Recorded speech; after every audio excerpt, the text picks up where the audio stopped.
not in that position, fantastic. There have been some major changes in this over the past year or so. Many of these big companies, big banks, they now have their own field service companies and property preservation companies that they hire themselves. We simply give the recommendations on what needs done, and these guys go out there and they do the work for us and they bill directly. Also, on reimbursements, when you do have to have these, some of those expenses, reimbursement has gotten a lot better. Reimbursement is very streamlined now, and I do teach this on the workshop, by the way, how to have very streamlined reimbursement processes. These banks have gotten very good at getting the money back. In fact, some of them have gone to online direct deposit reimbursements, which is very nice. And also, a little thing that I teach everybody right out of the gate is that if you get into a client that comes to you with a $5,000, expense on a property, listen, even today, the money I make doing this and the volume we do, I just go to them and I say, listen, love to do it for you, have the capacity to do it, but I'd really prefer if you asked your billing department or your accounts payable to cut a check directly to the vendor for that, and most often they're happy to. So the good news is, Karen, now it's not as expensive as you used to.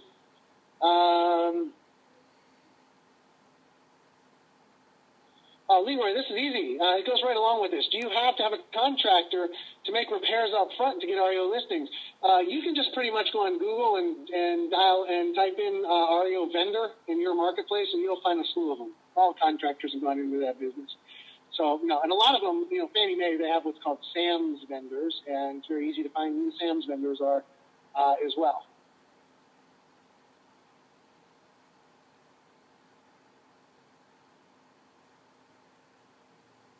Hey, Jane, this is why I preempted what I said by people about people in BPOs. There are some people like you who can make money doing those BPOs.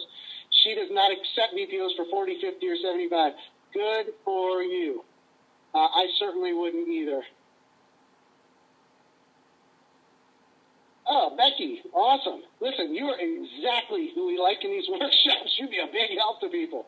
I'm a Fannie Mae broker and have been for 20 years. Is that a negative to outsourcers and direct banks? No. It's huge. You have 20 years experience, especially Fannie Mae amps. My goodness. I've been a direct broker for 20 years. You don't have to train me. I'm good to go out of the gate. They'll love you, Becky. We'd love to have you. I love experienced agents. You and I have a lot to talk about. Janet. Guys, I'm going to cover. Listen, we've got a little time here. I'm going to cover as much as I can possibly cover here for you guys. You guys have come up with some really good questions today, and I really appreciate that. So does everybody else on here. There's hundreds of you still on this. Let's see. Do the outsourcers limit the number of agents they use? If they are already using someone, how do I get in front of the line? You know what, frankly, Janet, I personally have never run into an outsourcer, or at least one that's told me that they have a limit to how many agents they use. Listen, Janet, this business has a high, it's real estate, right? So there's a high rate of people who don't do a good job. It is critical that you learn the important things that asset managers want you to do. The very first video in this workshop shows you exactly what to do. Okay, hold on one second. I'll paste the link one more time. I got about 10 of you here. It's REORocks.com. No, I will not. Henry, no, I cannot hold this for you right now. Just look in your chat box. Click that link. That normally solves the problem. Instead of typing it into your browser, you click the link directly. You'll get there. You'll get right to it. Okay. Blah blah blah. No, I've never run. Who was that? Janet. I've never run into one. As long as you do a good job, you'll stay in. You don't really get fired unless you do a bad job. I teach you everything. Right in day one, the first video, I show you the basic processes. In week 2, we get into some really hardcore detailed stuff. So no. Do not worry about somebody else in your marketplace. We've had people in the same offices. I have people that are a couple blocks down from me. It doesn't stop you at all. Alicia, what type of communication am I giving the top 5? Okay, I am beyond the point, obviously, in my business where I just do that basic, prospecting, want to get in kind of stuff, right? I always ask for business. I'm not shy about asking for business in sales. Look, you just got to stretch your comfort level a little bit. Maybe I teach you how to do marketing here. I can't go into the direct response marketing on this. We would be on here for another 3 hours. I do direct marketing pieces. I do some email communication. I do some, when I can, I do some personal visits. And I follow up with phone calls. I am at a level right now where I communicate a lot on social networking. I told you guys about a social networking fluff out there. There is, but there's a way that you can use 2 social networking sites to first find the right clients, and then secondly, to become personal friends. And I don't mean friends, use your friendships to get business. I like to be personal friends with these people so that it's very easy for me to work with them. If I need a favor, I can just text Michelle, hey, can you hurry up? Give me an answer. I don't want to lose this buyer. Or, hey, this is what this buyer is going to do. Or, hey, I need this from you today. Okay, I teach you all of that. It's brand. I mean, you can be brand new and become friends. Look, I had this girl one time that she's no longer in the asset business. Actually, they just don't handle Georgia anymore. She's no longer with the company, but we get our properties once a month, and she used to call me on Tuesday or Wednesday and just say, this is what I got. How many do you want? Pick them. As a Fannie Mae broker, can you benefit from my course? Monstrously, Becky, monstrously.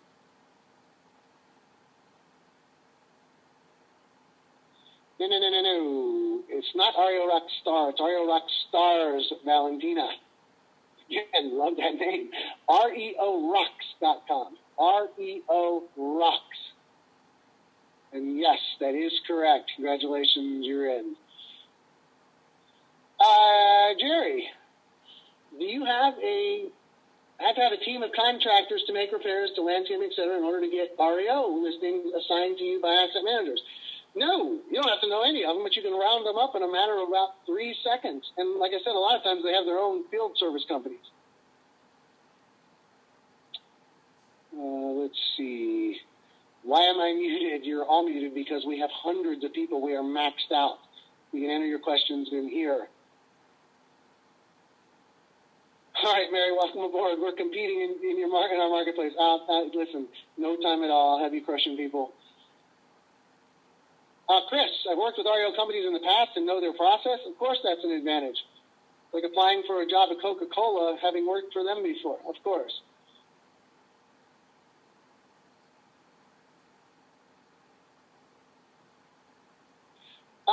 Okay, I'm not going to, at the request here, I'm not going to use the name. Your name would stand out.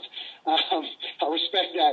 I work with a company that has an REO specialist and gets mostly REO listings. They have a team, and I'm wondering, should I check company policy? That's a call you have to make. We are very aggressive here in Atlanta. I mean, if your company won't let you have that and won't let you have opportunity, you might want to look around at a company that allows you to have opportunity. I know many agents who work in the same office and do REO. So, yeah, I would be all over that. You can ask if you want. Me, I just go after business. I'm super aggressive. Elizabeth, how big of a staff will I need? If you're brand new, you don't need any staff. You need yourself. And that's something cool. In fact, you know what? When I told you this is very unique, this workshop, and again, the private coaching is completely full. The cool thing about what we're doing now is because it's so highly interactive in the group workshops, especially because I am doing them personally, you're going to find most people don't even want the private coaching anymore. You're going to get just as much out of this. And one thing that I teach that nobody else teaches is how to build your staff when you need it. I show you exactly in this course. And you're free to ask me any specific questions about your business. And I give you attention almost like a private coaching client. But we tell you what the positions are, when you need to grow, and more importantly, how to grow it in a way that it doesn't cost you money. We teach you how to create leverage. That's something I learned very early in my real estate business. And it took me from being that 20 and 30, working 60 hours a week to sell 20 or 30 properties. It took me up to be that 100, 200, 300 deal, agents, year after year after year after year by creating leverage. And I'm going to show you exactly how to do that. How do you know if you're signed up for the class or not? Listen, it's really that, Jody, I do not, unfortunately, have access to the order form. All I do is I go by numbers, and I know when we hit the 14-minute mark, we're normally pretty capped out. I don't know. If you were able to order, then you got in. It's that simple. And no, I can't hold otherwise. Oh, hey, this is really cool. Karen, what if I'm an agent 30 years in real estate? My brokers, HUD-approved brokers at a benefit. Yeah. Because you can get approved.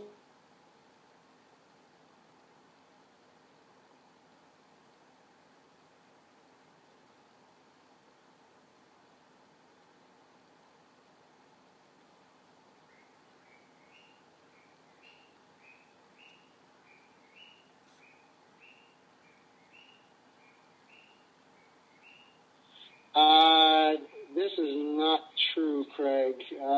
There are some, I know that they like diversity. These companies you're asking me about, I am prohibited from talking about these, and you're saying that they only work with large firms and only interested in minority-owned brokers. And a couple of these firms, minority can help you, but that is certainly not the majority of the business out there. People look for good agents in general. Craig, I can talk to you about that privately if you're in the workshop.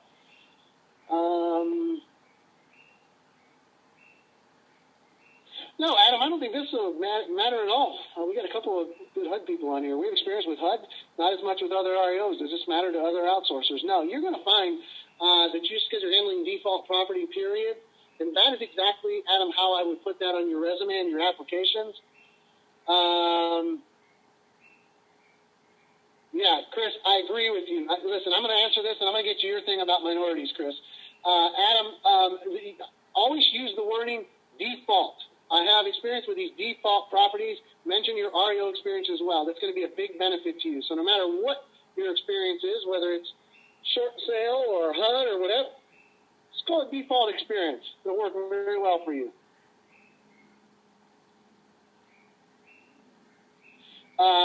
You know what, Janice? I'm going to answer yours, and I got to get to this Chris thing because this is very important. If you order the course today, is it time sensitive? I'll be out of town for a week in a couple of weeks. No, you're cool. You're fine because I record the videos.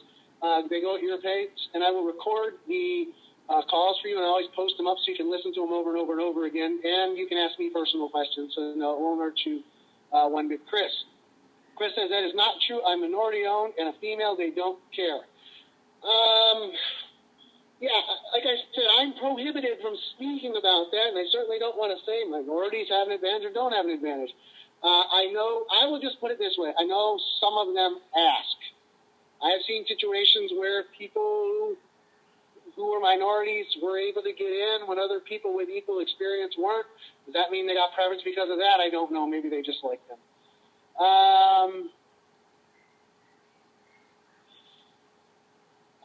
Yeah, Jane, do many brokers balk at paying the bills on the properties while assigned? Yeah, in fact, they do, and that's a big mistake. Listen, I teach you in this course specifically. I'll tell you a little story about myself. First year in REO and losing over $100,000 because of bad billing and reimbursements. I used to be the worst person you can ask about reimbursements. I am now the best person. I'm a very quick learner. I don't lose anything now. These banks have gotten really good at reimbursement. As a general statement, I teach you in this course how to submit reimbursements and be timely so that you don't lose any money. Lucy, no, I don't know if we'll be offering this next month.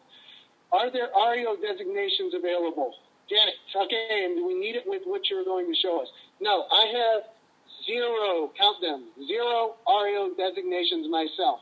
I have taken certifications on ResNet and on Equator because clients have required it. Those are the only designations I have. You do not need designations. I'm even in with clients that said you had to have them on your application. This is the stuff that I teach. I teach you how to get through the roadblocks, and I teach you how to get through them quickly. Now, for those of you I just mentioned